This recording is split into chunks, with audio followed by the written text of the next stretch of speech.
दोस्तों नमस्कार आदाब। मैं आपका दोस्त तकमील अहमद आपका बद इन टांडा यूट्यूब चैनल में आपका स्वागत करता हूं। जैसा कि आप जानते हैं 2022 का आने वाला है और उत्तर प्रदेश की तमाम पार्टियां, राजनीतिक पार्टियां अपने आप को साबित करने के लिए हम 2022 के चुनाव में बेहतर करेंगे।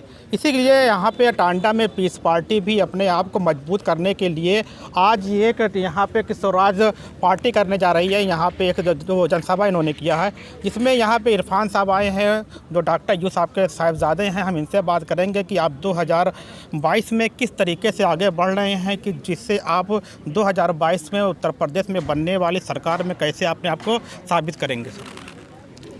आज करीब 30 ज़िलों के बाद आज आपके जनपद अंबेडकर नगर में पीस पार्टी की संपूर्ण स्वराज यात्रा आई है और हम लोगों ने आज आपके नगर पालिका टांडा में हम लोगों ने मीटिंग की है और इसमें पूरे संगठन के लोग आज शामिल हुए हैं और हम लोग ये कोशिश कर रहे हैं कि उत्तर प्रदेश की सारी सीटों पर चुनाव लड़ें और पूरी मजबूती के साथ जनता के बीच जाकर जो उनकी परेशानियां हैं और अपने मुद्दों से जनता को जोड़े, उसी तैयारी में पीस पार्टी ने संपूर्ण स्वराज यात्रा निकाली है। तो सर, जैसा कि देखा जा रहा है कि चाहे बीजेपी पार्टी हो, समाजवादी पार्टी हो, दो मेन पार्टियां हैं इस समय लगातार वो गठबंधन कर रही हैं। तो क्या आप किसी के साथ जा रहे हैं? अभी के वक्त में तो पीस पार्टी अपने दम पर करीब 250 सीटों पर चुनाव लड़ रही है और हमें लगता है कि दिसंबर तक हम लोग करीब 300 सीटों पर अपने प्रत्याशी उतार देंगे। और गठबंधन का फैसला पीस पार्टी ने अपने पार्लियामेंट्री बोर्ड ने पीस पार्टी के माननीय अध्यक्ष डॉक्टर अयूब सर्जन साहब पे छोड़ दिया है। लेकिन जो उत्तर प्रदेश में अभी जो भी गठबंधन कामयाब हुआ है वो अभी एक ही बार कामयाब हुआ है भाजपा के खिलाफ। 2017 में अखिलेश जी ने कांग्रेस के साथ मिलकर गठबंधन बनाया जो पूरी तरीके से फेल हो गया था उत्तर प्रदेश के अंदर। 2019 में उन्होंने महागठबंधन बनाया, वो भी पूरे तरीके से फेल हो गया था।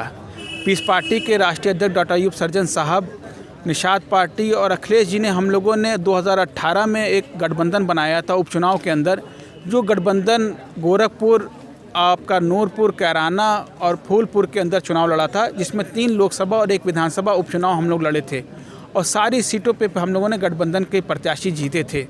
और उसका माहौल ये रहा कि पूरे देश के अंदर भाजपा विरोधी जितनी भी ताकतें थीं सब एक साथ आई थी। लेकिन उसके बाद सपा ने दूसरा फैसला लिया और उसका आप लोग रिज़ल्ट 2019 में देख ही रहे हैं। अगर ऐसा कोई गठबंधन बनता है तो पीस पार्टी के माननीय अध्यक्ष जी एक मानववादी हैं और समझौतावादी नेता हैं।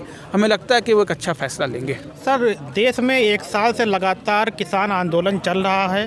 किसान आंदोलन की इतने चरम पे पहुंचा कि जो अभी तक कभी भी सेंट्रल गवर्नमेंट किसी मुद्दे पीछे नहीं हो रही थी। तो क्या आपको लगता है कि एनआरसी पे सरकार कुछ बैक होगी? आप लोग इस पर क्या कर रहे हैं?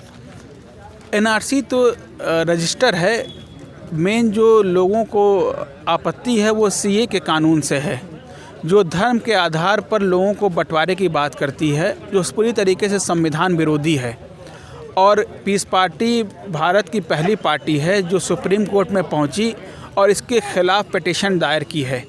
और हमें लगता है जिस तरीके से 3 काले कानून वापस हुए हैं, ये तो पेट के ऊपर वार कर रही थी भाजपा सरकार, और ये जो सीए का कानून है वो तो जान मारने वाला कानून है।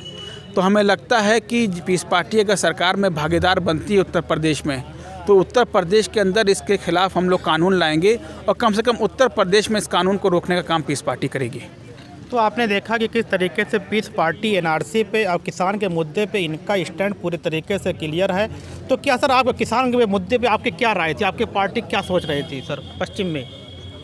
ये जो 3 काले कानून जो किसानों के थे वो पूरे तरीके से आप समझ लीजिए कि बिजनेसमैन को आगे बढ़ाने के लिए और उनके हाथ में पूरी तरीके से पूंजीपतियों के हाथ में किसानों को दे देने का काम कर रहे थे। तो जनता समझदार थी, पढ़ी लिखी थी, उन्होंने समझा और जनता ज़मीन पे उतरी। लेकिन ये जो सीए का कानून है ये भाजपा को बहुत सूट करता है। इस पे ये धर्म के आधार पे लोगों को बांटने का काम कर सकते हैं। तो मुझे लगता है कि सदन के अंदर ये लोग वापस लें। लेकिन हमें भरोसा है उत्तर प्रदेश की अमन पसंद आवाम का कि इस मुद्दे के खिलाफ सारे लोग खड़े होंगे और जो भी सरकार बनेगी 2022 में उसमें पीस पार्टी शामिल होकर सबसे पहले इस कानून को ख़त्म करेगी। सर आपसे आखिरी क्वेश्चन ये है सर, निजीकरण पे क्या पार्टी का आपका क्या स्टैंड है? लगातार केंद्र सरकार निजीकरण करते हुए चली जा रही है। लगातार जियो पहले हमको फ्री दिया, फिर उन्होंने 149 किया, फिर 100 मतलब 200 किया, 400 किया, 500 किया, अब 720 रुपये करने जा रही है। तो कहने का मतलब एक निजीकरण हो रहा है, लोगों लगातार परेशान हो रहे हैं, लेकिन केंद्र सरकार फिर भी निजीकरण की तरफ आगे बढ़ रही है। आप उसको कैसे के सामने खड़े होंगे? सबसे पहली बात कि ये जो सरकार है ये पूरी तरीके से जितने भी पार्लियामेंट्री बॉडीज़ हैं हमारी देश की, सबको कमज़ोर करने का काम कर रही है और उसी क्रम में जितनी भी सरकारी संस्थाएं हैं उन्हें बेचने का काम कर रही है। जियो से पहले BSNL को कमज़ोर किया, ऐसे बहुत सारे उदाहरण हो जाएंगे, लेकिन ये उनकी मदद कर रही है जिन्होंने इन्हें चंदा दिया था 2014 से लेकर सारी सरकार बनवाने के लिए। अगर आप देखेंगे मोदी जी के जितने भी दोस्त रहे हैं 2014 से पहले आज के वक्त में उनकी आमदनी तिगुनी हो गई है। और जो आम नागरिक रहा है हमारे देश के अंदर, अगर आप देखेंगे नोटबंदी से, कोरोना से सबकी जेब अगर तिगुनी हल्की हुई है, तो ये सरकार की नीति है कि ये पूंजीवादी सरकार है। जो लोग इसे चंदा देते हैं उसे पूरी मजबूती से उसे आगे बढ़ाने का काम ये सरकार कर रही है और उसी के लिए ये सारे फैसले ये सरकार ले रही है। तो सर शुक्रिया आपका। देख रहे हैं किस तरीके से पीस पार्टी अपने आप को आगे कर रही है और उम्मीद करते हैं कि पीस पार्टी इस तरीके से आगे बढ़ते रहेगी और जनता के हितों के मुद्दे को उठाते रहेगी। ओके, धन्यवाद। फिर मिलते हैं एक नए सेगमेंट और नए टॉपिक के साथ।